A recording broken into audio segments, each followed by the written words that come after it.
Todo paghahanda ang ating mga kababayan para sa posibleng hagupit ng bagyong Ruby. Ang ilan nga nag-imbak na ng supply ng mga kakailanganin nila para hindi sila mahirapan sa oras na manalasa ang bagyo. May news to go si Athena Imperial.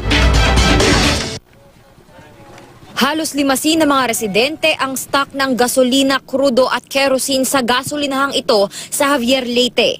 Pangamba kasi nila, magkakaubusan ng supply pagtama ng bagyong Ruby tulad ng nangyari ng manalasa ang bagyong Yolanda sa Kabisayaan noong nakaraang taon. Sa Ormoc naman, isa-isa nang ibinababa at itinutupi ang mga tarpaulin at billboard.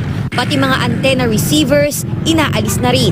Malakas na hangin kasi ang inaasahang dala ng bagyong Ruby. Ang mga mangingisda naman, kanya-kanya ng tali sa kanilang mga motorboats para hindi matangay ng malalaking alon. Malinis din ang dalampasigan sa Surigao. Hindi na nagbabaka sakaling pumalaot pa ang mga mangingisda para iwas disgrasya. May nag-iikot din upang mag-anunsyo tungkol sa preemptive evacuation. May mga truck na ring itinalaga para sumundo sa mga ililikas. Sa Capiz, binuksan na ang kanilang civic center at barangay gym bilang evacuation centers. Nakaalerto at nakahanda na rin ang kanilang response team at rescue equipment.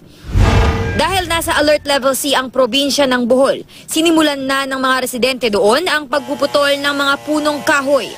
Ang mga bangka ay dinala na papalayo sa baybayin para hindi masira.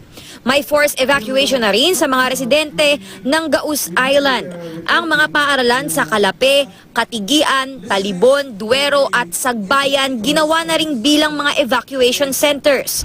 Sa Albay naman, bukod sa bagyo, isa pa sa binabantayan ng mga otoridad ang posibleng lahar flow mula sa Bulkang Mayon. Kaya naman agad nang inilikas ang mga posibleng maaapektuhan nito. Naka-red alert na rin ang buong Bicol region. Ang mga relief supply naka-standby na habang ang iba ay inihatid na sa Masbate.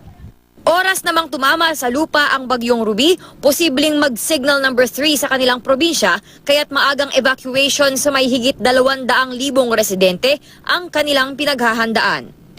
Athena Imperial, GMA News.